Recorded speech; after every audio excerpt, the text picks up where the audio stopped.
Alhamdulillah, syukur pada Allah Subhanahu wa taala. Allah Subhanahu wa taala izinkan kita semua hadir pada pagi ini untuk kita sama-sama menunaikan solat fardu subuh secara berjemaah.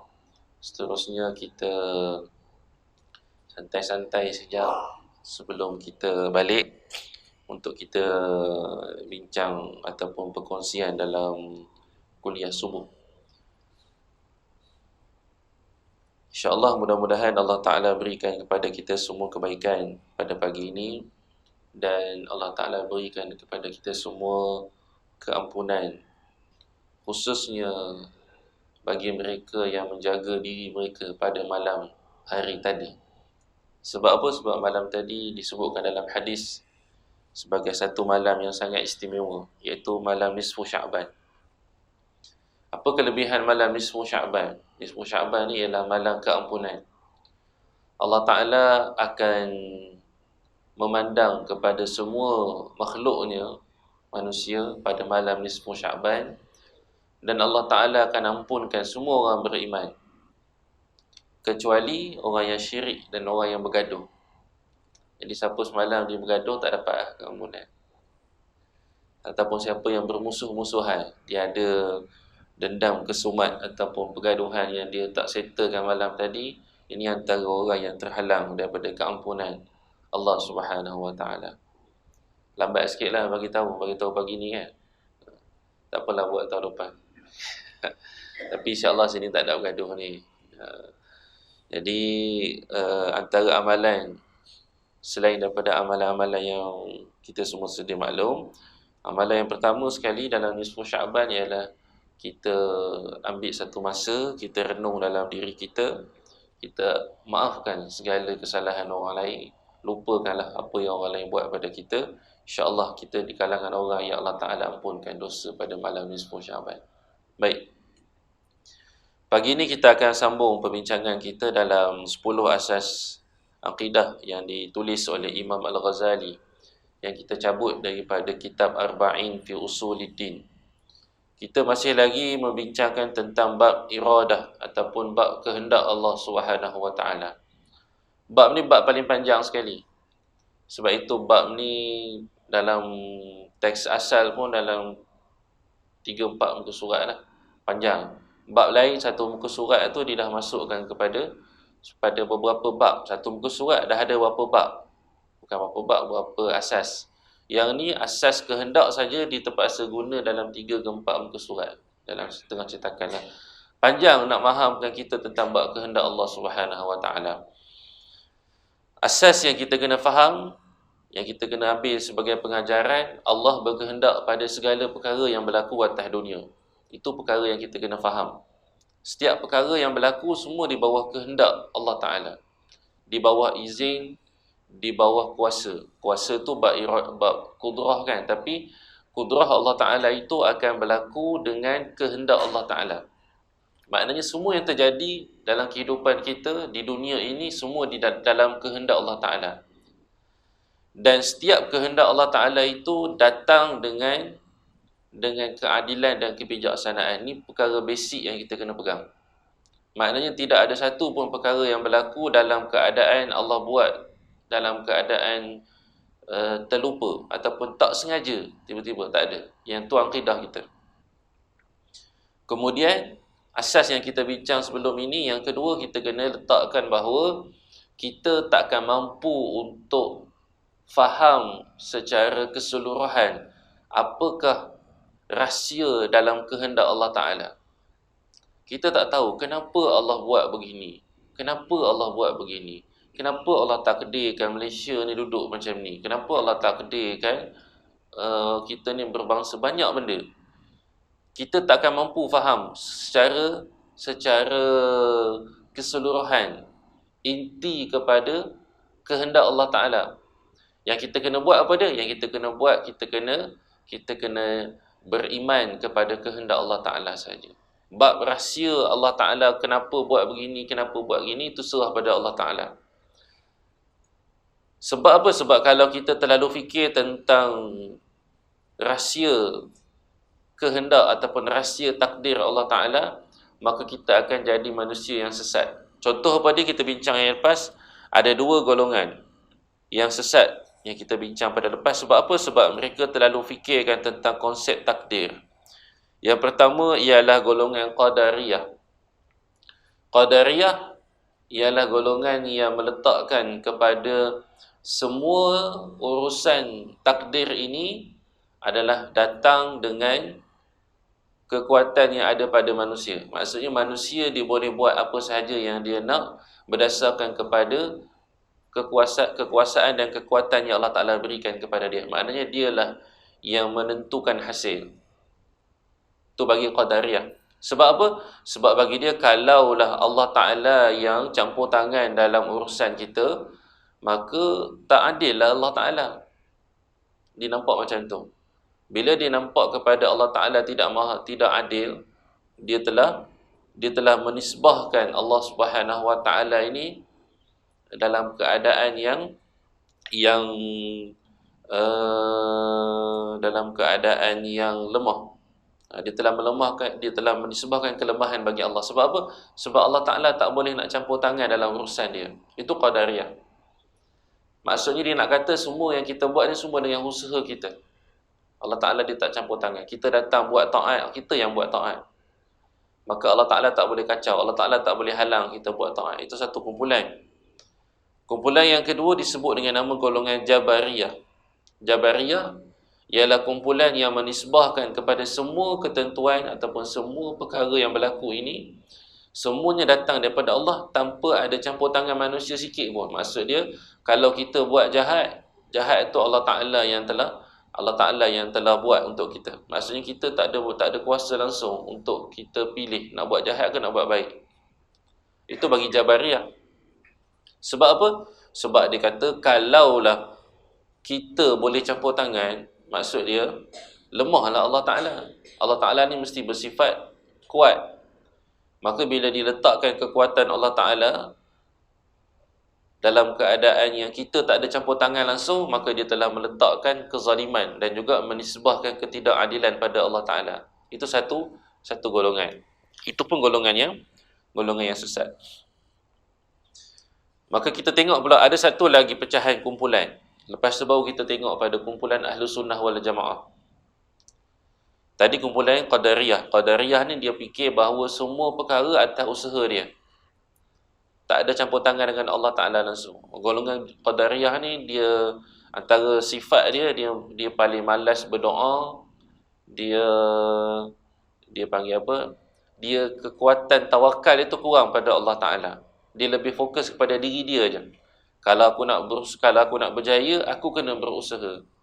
Kalau aku nak capaikan hasil, aku yang kena buat hasil. Itu bagi Qadariyah. Jabariyah, dia tak kisah dah. Buatlah benda. Nak solat ke, nak taat ke, nak maksiat ke, tak kisah. Sebab apa? Sebab semua Allah Ta'ala yang buat. Tidur je. Bangun pagi tidur, kemudian malam makan, kemudian tidur, makan. Dia tanya, bila nak kerja? Dia kata, aku ni kalau tidur sekalipun, kalau Allah Ta'ala nak bagi aku rezeki, datang rezeki. Itu Jabariyah. Jabariyah, tapi malas pula kan. Dia buat alasan, kalau aku tidur banyak benda sekalipun, Allah Ta'ala nak bagi rezeki, hidup juga aku. Aku kalau kerja macam mana sekalipun kuat, aku kerja siang malam, tapi kalau Allah Ta'ala nak bagi miskin juga. Baik aku tak payah kerja. Itu perangai Jabariyah. Sebab apa? Sebab dia terlalu memikirkan tentang konsep takdir. Dia fikir, agak-agaknya kalaulah aku buat macam ni, Allah Ta'ala takdirkan aku bagaimana agak-agaknya. Dia fikir pasal takdir. Allah Ta'ala tak suruh kita fikir pasal takdir. Allah Ta'ala suruh kita buat je kerja kita. Bab takdir Allah Ta'ala tentukan. Kemudian dah bila mana Allah Ta'ala dah tentukan takdir, dah tak payah fikir kenapa Allah Ta'ala buat takdir macam tu. Itu konsep yang kita kena faham. Tapi bila fikir terlalu banyak tentang takdir, kenapa macam ni, kemudian bagaimana pula macam ni, akhir sekali kita tak buat kerja kita. Kerja kita apa dia? Kerja kita buat perintah Allah Ta'ala. Itu sifat ataupun kesesatan yang ada. Wujud tak golongan macam ni? Wujud. Sampai sekarang wujud. Qadariyah ada, Jabariyah ada. Sekitar kita pun ada. Qadariyah ni ialah golongan yang terlalu obses dengan kaedah-kaedah saintifik ataupun kaedah usaha, sampaikan dia lupa ada satu kesan, iaitu takdir Allah Ta'ala. Kita ni sihat, kita ni sakit, makan ubat je lah, lupa dah doa. Itu qadariyah lah, sebahagian unsur-unsur qadariyah. Semua benda mesti usaha.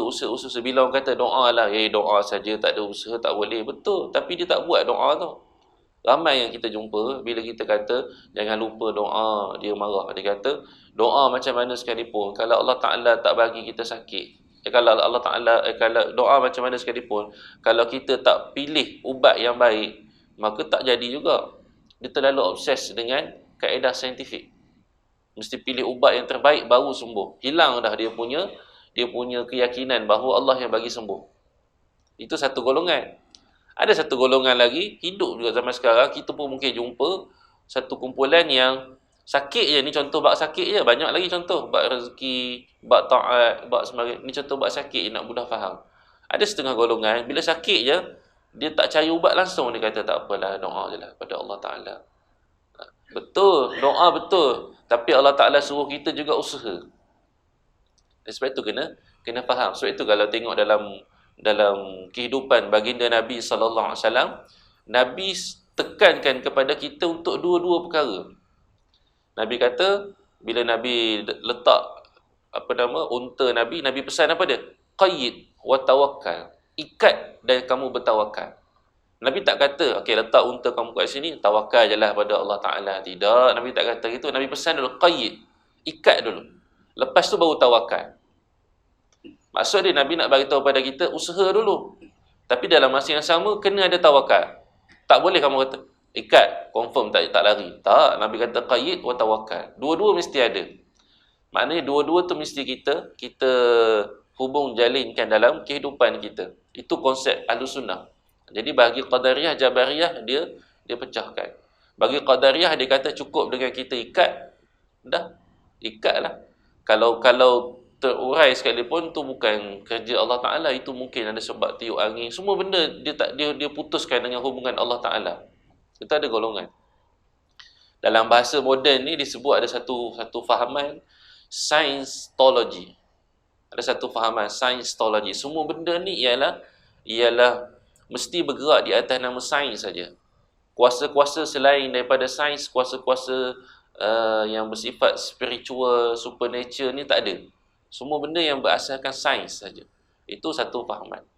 Mungkin kita berhadapan dengan golongan ni. Cuma kita tengok, taklah semestinya orang yang fokus cari ubat yang terbaik itu tidaklah maksud dia tidak bertawakal. Kena tengok baliklah apa dia punya akidah. Cuma nak bagi tahu, hati-hati dengan dua kumpulan ataupun dua pegangan. Dua pegangan ni. Kalau kita tanya orang zaman sekarang pun, awak ni cakap macam ni, awak ni Jabariyah ke? Tak apa dia, saya pun tak tahu Jabariyah, dia pun tak tahu Jabariyah. Tapi dia berfahaman macam tu. Maksudnya nak bagi tahu, kita tak fokus kepada kumpulan, kita fokus kepada kefahaman yang ada pada kumpulan tersebut. Kita kata ahli sunnah, tapi kita berfahaman Jabariyah. Tak boleh. Ataupun kita kata, aku ahli sunnah, tapi berfahaman seperti Qadariyah. Pun tak boleh. Maksudnya kalau kita kata ahli sunnah, kita kena betul-betul pegang seperti mana akidah ahli sunnah. Baik. Dalam dua kumpulan tersebut, ada satu kumpulan yang agak sesat juga, tapi dia kita panggil nampak macam sesat, nampak macam tak sesat, tapi sesat lah. Apa satu kumpulan tu? Nama dia ialah Mu'tazilah. Mu'tazilah ni famous, tapi kita kadang-kadang tak berapa detail tentang Mu'tazilah. Apakah pegangan Mu'tazilah berkaitan dengan konsep takdir ini? Mu'tazilah dia meyakini bahawa keburukan itu datang daripada diri mereka, manakala kebaikan itu datang daripada, dan meyakini bahawa diri mereka memiliki kebebasan memilih secara menyeluruh selain daripada keburukan, demi menjaga agar tidak menyadarkan keburukan dan kezaliman kepada Allah Ta'ala. Dia nak kata bahawa Allah Ta'ala mentakdirkan, tapi Allah Ta'ala mentakdirkan perkara yang baik je. Perkara yang tak baik itu semua datang daripada manusia. Allah Ta'ala tak kacau. Maksudnya, kalau ada seseorang yang berdosa, buat maksiat, dia kata, yang ni memang semuanya datang daripada Allah, datang daripada diri kita. Allah Ta'ala tak boleh nak Tak boleh nak kacau langsung.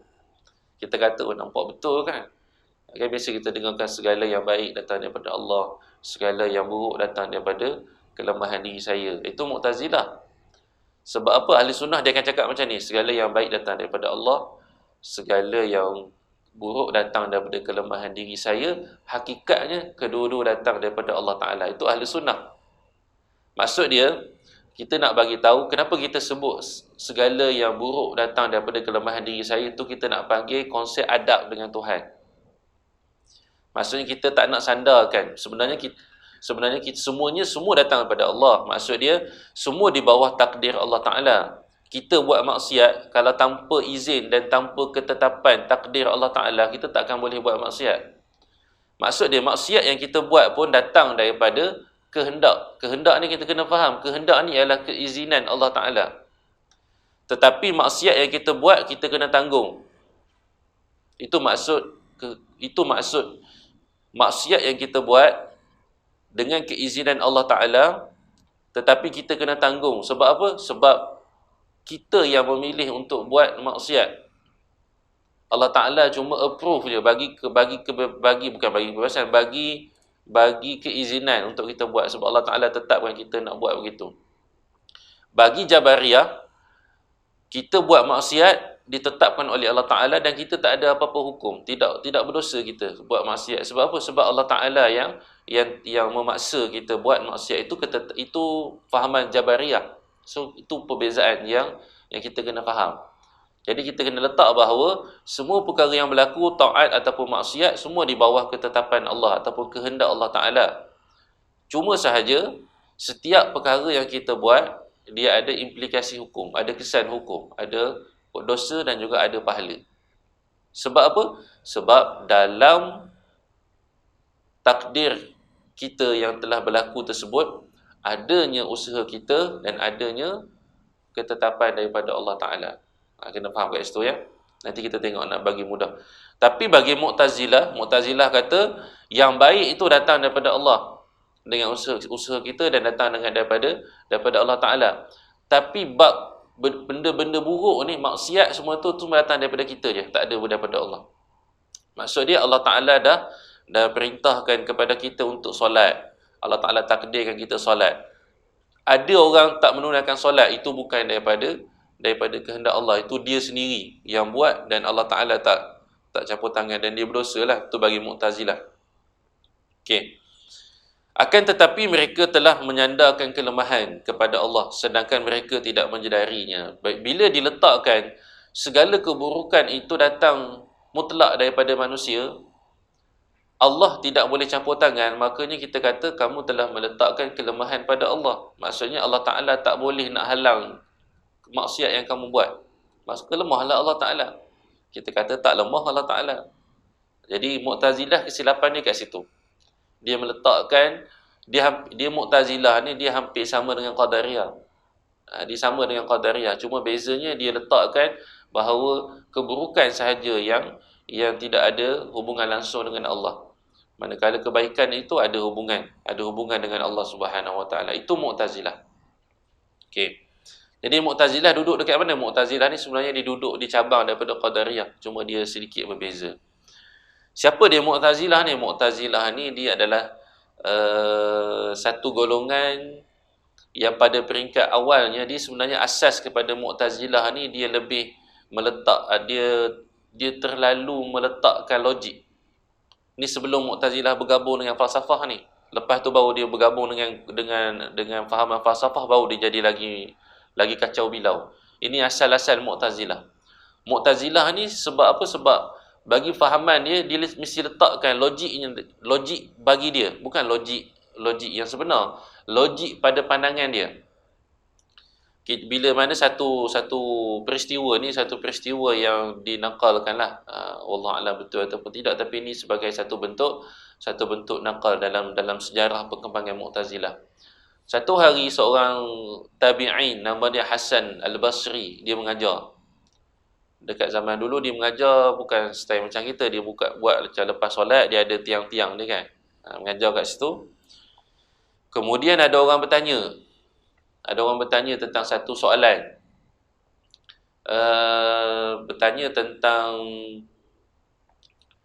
kumpulan Khawarij dan juga kumpulan Murji'ah. Kata dia, bagi kumpulan Khawarij, siapa yang berdosa besar, dia akan kafir. Itu Khawarij. Orang yang berdosa besar, dia kafir. Manakala bagi Murji'ah pula, buatlah dosa macam mana sekalipun, dosa dia itu tidak menjejaskan langsung iman. Maknanya kalau dia adalah ilaha illallah, dia akan masuk syurga. Dosa tu tak ada kaitan langsung. Buat dosa macam mana sekalipun, selagi mana kamu beriman, kamu akan masuk syurga tanpa masuk neraka. Habis tu dia pun tanya kepada Hasan Al-Basri, macam mana sebenarnya pandangan yang sebenar? Bagi orang yang berdosa ni, apa status dia? Kafir ke iman? Sebelum sempat Hasan Al-Basri jawab, ada seorang lelaki jawab. Dia kata, sebenarnya pandangan yang tepat ialah orang yang buat dosa ni, dia tidak beriman dan dia tidak juga kafir. Pening kepala kan? Dia kata dia tidak beriman dan dia tidak kafir. Dia duduk di antara dua. Dia panggil al-manzilah bainal manzilatain. Dia duduk dekat satu tempat di antara dua tempat. Maknanya orang yang berdosa ni dia tidak kafir dan dia tidak beriman. Pada kita kalau tak beriman kafir. Confirm macam tu kan. Tapi dia kata tidak beriman dan tidak kafir. Iman dia batal. Kemudian dia tidak juga jadi kafir. Kemudian Hasan Al-Basri pun kata tak betul ni kan. Ni pendapat yang sangat bercanggah. Kemudian orang yang bagi pandangan tu pun bangun lari. Dia kata tak nak ikut sudah. Dia buat satu kumpulan dia. Itulah yang disebutkan dengan nama Wasil Ibn Atta. Kemudian dia buat perkembangan, akhir sekali lahirlah Mu'tazilah. Daripada fahaman tadilah. Sebab dia buat logik akal. Dia kata orang berdosa, kalau berdosa mestilah tak beriman. Tapi nak kata dia kafir tak boleh. Jadi mudah kata tak beriman tak kafir. Itu kita panggil asas Mu'tazilah ni, dia logik. Dia fikir ikut dia je. Bagi ahli sunnah macam mana? Kita kata orang yang berdosa, orang beriman yang berdosa, iman dia tak batal, dia masih lagi beriman. Cuma dosa yang dia buat itu menjejaskan keimanan dia. Maksudnya iman dia rosak ataupun iman dia sangat-sangat lemah. Dia akan menjejaskan iman. Dan dia ketika mati nanti dia akan dimasukkan dalam api neraka sementara, kemudian akan dimasukkan ke dalam syurga sebab dia ada iman. Itu kata ahli sunnah wal jamaah. So kita berbeza dengan Khawarij, berbeza dengan Murji'ah. Mu'tazilah lagilah berbeza. Baik, itulah Mu'tazilah asal usul dia. Asal usulnya sebab apa? Sebab tak puas hati dan dia meletakkan akal dia itu melebihi daripada wahyu. Dan Mu'tazilah ni jugalah golongan-golongan yang suka mentakwilkan ayat Al-Quran ikut kepada kesesuaian akal. Ditakwil. Apa antara takwilan yang famous Mu'tazilah ni? Sebab dia nak fikir logik akal. Dia kata Allah Ta'ala sebut dan Nabi juga isyaratkan bahawa Allah Ta'ala ni adalah satu zat yang kita tak boleh tengok, tak boleh nampak, dan kita tak tahu macam mana rupa zat Allah Ta'ala. Maka dia pun buat satu pandangan. Dia kata kita tak boleh tengok Allah Ta'ala di dunia dan di syurga. Sebab apa? Dalam Al-Quran sebut, kalau kamu buta di dunia, kamu juga buta di akhirat. Maksud dia, kalau kamu tak nampak Allah Ta'ala di dunia, kamu tak boleh juga nampak Allah di akhirat. Nampak dia takwil. Kita panggil takwil yang selewih. Diselewihkan takwilan. Sebab apa? Dia takwil semua ikut akal dia. Inilah pentakwilan yang dicela dalam agama. Sebab itu kalau kita baca, takwil ni dia ada dua. Satu takwil yang menyeleweng, satu takwil yang diterima. Tak semua takwil diseleweng. Contoh takwil yang diterima apa dia? Takwil yang diterima ialah penghuraian takwil yang berlandaskan kepada Al-Quran dan hadis. Itu takwilan yang diterima. Maksud dia, ada ulama yang mentakwilkan ayat Al-Quran. Contohnya takwilan yang biasa kita jumpa ialah takwil berkaitan dengan ayat-ayat sifat Allah. Contoh dia bila sebut tentang tangan Allah. Ulama takwil. Apa maksud tangan Allah? Tangan Allah ini ialah kuasa Allah Ta'ala. Salah tak takwilan tersebut? Tak salah. Sebab apa? Memang tangan itu merujuk kepada kuasa. Itu takwilan. Adapun Mu'tazilah, dia takwil ikut suka hati dia. Sebab itu kalau kita baca, kalau ada orang quote, dia kata siapa-siapa yang menggunakan takwil adalah sesat. Apa bukti dia? Ulama disebutlah, ada ulama yang telah menyesatkan orang yang mentakwilkan. Ulama tu menyesatkan takwilan yang merujuk kepada takwilan Mu'tazilah. Ada ulama secara langsung dia kata takwil itu diharamkan dalam Al-Quran. Merujuk kepada apa? Merujuk kepada takwil yang dibuat dalam keadaan tidak berlandaskan kepada kefahaman Al-Quran yang sebenar. Tu maksud takwil bagi ulama tersebut. Maka kalau kita baca sepintas lalu, kita kata kalau kita jumpalah ada ustaz-ustaz ataupun ada bacaan-bacaan kita yang kata bahawa siapa yang mentakwilkan ayat Al-Quran, maka dia adalah golongan yang sesat, ahli bid'ah. Kita kata pandangan tersebut merujuk kepada takwilan Mu'tazilah. So kena hati-hatilah. Sebab ada setengah kumpulan sekarang ni, zaman sekarang ni, diambil kalam-kalam ataupun kata-kata ulama-ulama yang terdahulu, yang mana ulama terdahulu memang kuat lawan Mu'tazilah. Diambil pandangan ulama yang lawan Mu'tazilah, dia pun letak, dia kata, inilah hujah untuk menyatakan bahawa fahaman Asy'ariyah sesat. Kita jawab, ulama tu lawan Mu'tazilah, bukan lawan Asy'ariyah. Kena faham, Asy'ariyah ialah ulama yang datang membetulkan balik kefahaman Mu'tazilah. Okey, so kena faham kat situ ya. Siapakah itu Asy'ariyah? Baru masuk kat sini Imam Ghazali cerita sikit pada kita. Adapun pandangan Ahlus Sunnah wal Jamaah. Siapa dia Ahlus Sunnah wal Jamaah? Ahlus Sunnah wal Jamaah ni terbahagi pada 3 kumpulan. Yang pertama Asy'ariyah, yang kedua Maturidiyah, yang ketiga ialah Asariyah. Asariyah ni kita boleh kata Ahlul Hadis. Itu kita panggil Asariyah. Asariyah ni ialah golongan-golongan seperti mana Imam Syafi'i, Imam Ahmad bin Hanbal, Imam Malik, Imam Abu Hanifah, ni semua kita panggil golongan Asariyah. Sebab apa? Sebab mereka ini bukanlah golongan yang menggunakan kaedah ilmu kalam dalam menyusun akidah mereka. Baik. Jadi ahli sunnah wal jamaah yang famous sekarang ni siapa dia? Yang famous sekarang ni ialah Asy'ariyah. Asariyah ada jugalah. Kalau pergi di Saudi, di Arab Saudi tu kebanyakannya ramai yang Asariyah, yang orang panggil Wahabi tu kan. Dia tak semua Wahabi, ada sebagainya Asariyah. Apa dia Wahabi? Wahabi tak saya cerita lah sini, kan lain kali kita cerita khas. Kebanyakannya di Malaysia ini ialah Asy'ariyah. Cuma yang jadi masalah dia tak ramai yang tahu tentang Asy'ariyah. Sama macam kita tak tahu tentang mazhab Syafi'i. Kan? Sama dengan kita. Sebab apa masalah dia ialah kita tidak betul-betul mempelajari tentang disiplin ilmu dengan baik. Kita tak tahu betul tentang ilmu akidah. Kalau orang tanya kita ni agama apa? Islam. Sekarang ni kita ni ada mazhab dia. Kalau kita semua sedarlah kan, kita ada mazhab kita. Apa guna mazhab ni? Mazhab ni sebenarnya nak memudahkan kita untuk kita belajar. Itu guna mazhab. Faham ya? Mazhab ni nak mempermudahkan kita supaya kita ni belajar dalam keadaan yang tersusun.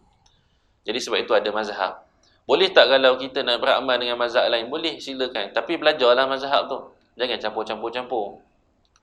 Jadi nak bagi mudah apa dia? Kita kata Malaysia ialah mazhab Syafi'i supaya kita mudah belajar. Bab solat supaya kita mudah. Selesai dah bab solat, kita nak belajar bab mazhab lain, silakan. Tapi satu mazhab kena selesai. Ini satu mazhab pun tak selesai lagi. Dulu ada satu kes viral. Ada seorang ustaz, dia ajar tentang mazhab Syafi'i bab berkaitan dengan ambil wuduk. Dia pun pergi ajar, kemudian dia buat praktikal. Dia kata, jom kita pergi ke kolah masjid. Dia pun ambil satu gayung air, dia letak dekat atas gayung air, letak dekat atas dekat itulah kolah tu kan, letak atas tu kolah.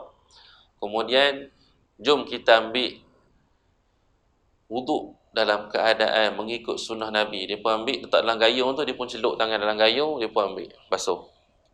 Kemudian dia celup lagi sekali dalam gayung tersebut, ambil. Soalan dia, sah tak kalau kita buat macam tu, wuduk kita? Bila kita ambil satu gayung, Kita celup tangan kita dalam gayung, kemudian kita basuh muka kita. Yang kita belajar sah tak sah? Ha? Kalau kita belajar mazhab Syafi'i, jawapan dia sah. Kalau kita mengaji bab mazhab Syafi'i, sah. Sebab apa? Sebab itu bukan air mustakmal. Air mustakmal ialah air yang telah digunakan untuk membasuh. Ini. Sama juga dengan kita, setengah daripada kita bila kita kesilapan yang kita buat dalam tandas ataupun dalam bilik air rumah kita, bila kita ambil wuduk, kemudian terpercik air itu dalam baldi ataupun mandi wajib lah senang kan. Mandi wajib, bila terpercik air dalam baldi, kita pun kira semua air. Sebab apa? Sebab kita sangka air percikan yang masuk dalam baldi tadi, disebabkan baldi tadi tak cukup 2 kullah, menyebabkan air tadi telah rosak sifat air mutlak dia, dah jadi air mustakmal. Pun salah. Air mustakmal dia tak jadi macam tu. Takkan dia terpercik masuk dalam baldi kemudian jadi mustakmal. Dia tak boleh jadi macam tu. Sebab air mustakmal ini dijadi selepas mana kita guna ni air mustakmal. Air mustakmal campur dengan air mutlak walaupun kurang daripada 2 kullah, dia tak jadi dia tidak memustakmalkan air tersebut. Sama dalam konsep gayung tadi. Sebab itu bila viral ustaz ni sekarang jadi ketua penolong mufti wilayah persekutuan sekarang ni. Nanti insya-Allah kita jemput kat surau ni. Bila di viral kat situ, ramailah golongan-golongan netizen yang terpaling Syafi'i ni di komen dia kata ni semua Wahabi, mengaji tak ikut mazhab Syafi'i semua. Ustaz tu pun termenung je kan. Padahal ustaz tu punyalah ikut semua kitab-kitab mazhab Syafi'i semua detail. Jadi nak bagi tahu kepada kita kata Syafi'i, dan ada banyak perkara-perkara yang kita buat sebenarnya tak ikut sebenarnya pendapat Imam Syafi'i. Satu contoh, samalah macam kita kata Asy'ariyah, aku Asy'ariyah, Ahlussunnah wal Jamaah Asy'ariyah. Okey, siapa dia Asy'ariyah? Entahlah. Yang penting aku tahu Wahabi salah. Contoh kan, kita duk ratik, benda tu jadi ratik, wirid. Wahabi sesat, Wahabi salah, Wahabi ekstrim. Yang betulnya Asy'ariyah. Okey, apa yang kamu tahu tentang Asy'ariyah? Contoh. Jadi perkara yang kita kena ambil perhatian ialah kita kena tahu konsep dasar sesuatu kumpulan ataupun sesuatu mazhab. Baik. Tadi contoh tadi kita boleh bincang nantilah. Bab gayung tu memang kalau kita tengok memang dia tak jadi mustakmal pun. Dulu waktu krisis air Selangor dulu kan, saya dengan Ustaz Anas lah, kami duduk satu bilik dulu waktu menyewa dekat pinggiran Batu Cave tu. Air tak ada kat seminggu sebenarnya, kena catu air. Kami ni waktu dulu sama juga kepercayaan kita macam tu jugalah kan. Sebab apa? Sebab belajar daripada kecil dulu. Waktu mengaji kafar sekolah-sekolah rendah lah gitulah. Dia kata air tak boleh guna dah. Sebab apa? Kurang daripada 2 kullah. So kalau dah celup dalam jalan cebok tu, dalam gayung tu, so tak boleh dah guna gayung tu sebab jadi mustakmal. Tu kita belajar dulu kan. Tapi tidak. Sebab tu waktu air kena catu tu baru je lepas belajar kebetulan. Kami waktu kami menyewa dekat pinggiran Batu Cave tu, kami ada jadual mingguan kami pergi ke rumah Dr. Sabri Zakaria. Kita pergi mengaji kitab fiqh. Bawalah kitab ramai lebih dalam 5-6 orang pergi mengaji. Pergi nadah kitab kat situ kan. Kita Anwarul Masalik kan. Ni isteri Dr. Sabri baru meninggal semalam kan. Nanti kalau ada kesempatan kita pergi ziarah lah sekejap lagi dekat Masjid Syarif Simpang 3. Jenazah akan disolatkan insya-Allah dalam pukul 10 sekejap lagi. Siapa yang berkelapangan bolehlah kita hadir. So kebetulan lepasnya mengaji bab berkaitan dengan wuduk, bab berkaitan dengan taharah, kebetulan tak ada air kan. So kita catur, kami pun kata siapa nak ambil wuduk, ambil satu cebok je. Guna satu cebok, letak atas satu tempat, ambil wuduk kat situ. Selesaikan kat situ. Ada balance, buh balik dalam baldi. Dia tak jadi mustakmal. Mengikut sisi mazhab Syafi'i, dia bukan air mustakmal. Sebab itu kena betul-betul berlandaskan kepada mazhab. Sama juga kita bila kita tahiyat awal. Saya pernah kena dulu. pergi kursus dengan ni lah doktor yang kena kecam dengan netizen tu. Ada satu kursus bab berkaitan dengan solat, ikut kepada kitab Minhaj At-Talibin Imam Nawawi.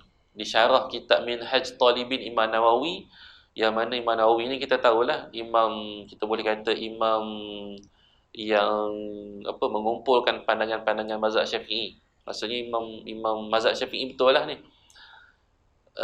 Dia pun tanya, siapa di kalangan sini yang waktu tasyahud akhir dia, waktu tahiyat dia akan angkat jari dia tu, dia angkat pada asyhadu alla ilaha illallah. Kami pun angkat dengan penuh confident kan. Lepas ustaz pun tanya, awak mazhab apa? Sebab dalam mazhab Syafi'i dan mazhab-mazhab lain tak ada sebut pun angkat ketika kalimat asyhadu. Yang disunnahkan ialah angkat ketika mana asyhadu alla ilaha illallah waktu tu. Jadi kita pun malu sejak muka kan. Dah tua baru tahu. Maksudnya nak bagi tahu pada kita kelemahan yang ada pada kita yang kita kena perbaiki. Kita ni tak tahu sebenarnya tentang mazhab kita. Sama juga dalam fiqh, kita sebenarnya kita kata Syafi'i tapi kita tak belajar betul-betul. Lepas tu kita buat semalam daurah, kita ambil betul-betul kitab yang datang daripada mazhab Syafi'i, Safinatun Najah. Itu kitab paling ringkas lah. Kalau kitab besar-besar ni dia berat untuk kita faham, tapi ni ringkas sangat.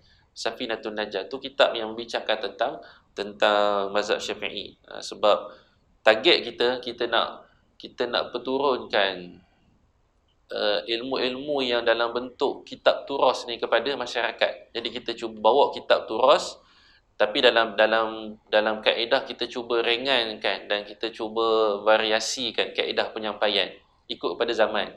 Kitab turas, ilmu warisan, tapi kita cuba variasikan dalam bentuk cara penyampaian. Kita buat dalam bentuk daurah. Nanti insya-Allah kita akan buat dalam bentuk slide sikit bagi kita mudah faham. Semua daripada turas. Sebab apa? Nak pasti kita ni betul-betul faham kita ni mazhab apa, dan kita tahu imam-imam kita ni apa pandangan-pandangannya. Baik. Last. Nak habis dah ni. Jadi biasa 7.30 ni orang dah mengamuk dah kan.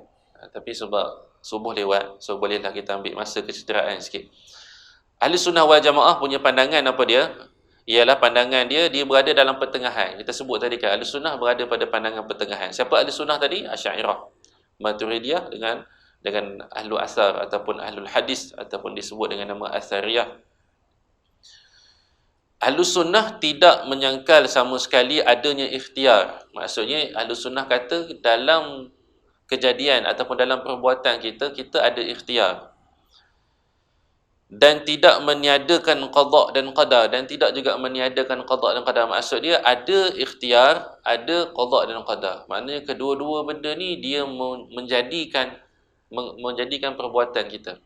Walaupun ikhtiar kita itu dia tidak menatijahkan ataupun dia tidak memberikan hasil. Hasil semua datang daripada ketentuan dan juga kudrah Allah Ta'ala. Tetapi ketentuan Allah Ta'ala itu, Allah Ta'ala membuat nilai berdasarkan kepada perbuatan kita. Contoh, kita berusaha untuk pergi menunaikan solat subuh, maka Allah Ta'ala pun bantu kita untuk kita pergi solat subuh, dan Allah Ta'ala bagi pahala disebabkan kita ada ikhtiar tadi. Itu konsep Ahli Sunnah wal Jamaah. Mana tadi? Tidak meniadakan qada dan qadar Allah Subhanahu wa Ta'ala secara menyeluruh. Akan tetapi mereka mengatakan, tetapi mereka mengatakan ni, Ahli Sunnah kata apa dia? Perbuatan seseorang itu dari satu sisi ditentukan Allah. Maksudnya perbuatan manusia pada satu sisi pandang dia adalah ketentuan Allah, dan pada sisi yang lain dia berasal daripada ikhtiar. Dan seseorang mempunyai peranan dalam mewujudkan perbuatan. Peranan. Bukanlah seseorang itu dia boleh memberi hasil kepada setiap perbuatannya. Tak, dia cuma berperanan dalam setiap perbuatannya. Maka kata Imam Ghazali di sini, pandangan Ahlus Sunnah, perbuatan seseorang dari satu sisi datang daripada ketentuan Allah, dan dari sisi yang lain berasal daripada ikhtiar. Dan seseorang itu mempunyai peranan dalam mewujudkan perbuatan dia sendiri. Maka nak beritahu kepada kita semua tentang setiap perkara yang berlaku ini dia datang daripada ketentuan Allah, dalam masa yang sama dia juga datang daripada ikhtiar manusia. Kedua-dua setiap perkara, semua benda datang daripada dua benda ni. Hakikatnya dia mutlaknya yang menentukan adalah ketentuan Allah Subhanahu Wa Taala. So kena faham kat situ. Itu Ahlus Sunnah wal Jamaah. Maka tak boleh kita nak kata tak payah berusaha lah, kita doa saja, tak. Dan tak boleh juga kita nak buat lepas ni kita buat je lah apa perkara kemudian kita akan berjaya. Tak. Maksud dia kalau kita nak berusaha sungguh-sungguh, yakin tawakal pada Allah. Dan kalau kita nak berdoa sungguh-sungguh, dalam masa yang sama kita juga kena berusaha dengan sungguh-sungguh. Dua elemen ni dia mesti ada dalam setiap perbuatan kita. Baik itu bab berkaitan dengan pandangan kumpulan-kumpulan. Nanti kita akan tengok kepada perbincangan seterusnya tentang bahagian ataupun jenis ketentuan Allah Ta'ala ataupun qada dan qadar Allah Ta'ala. Apakah ketentuan ataupun apakah jenis-jenis ketentuan Allah Ta'ala. Hak ni paling mudah sekali. Maksud dia, kita tak usah fikirlah bab usaha tak usaha. Yang penting kita ambil empat jenis ni. Empat jenis ni maksudnya ketetapan Allah dalam bentuk taat, ketetapan Allah dalam bentuk maksiat, ketetapan Allah dalam bentuk nikmat, dan ketetapan Allah dalam bentuk kesulitan ataupun musibah. Ada empat bentuk ketetapan dan macam mana kita nak berinteraksi dengan ketetapan Allah Subhanahu Wa Taala ni. Itu Imam Ghazali sentuh. Nanti baru kita akan masuk kepada bab yang bukan bab ni, masuk kepada perbincangan yang belakang tu ialah perkara yang melibatkan tentang konsep sebab dan akibat.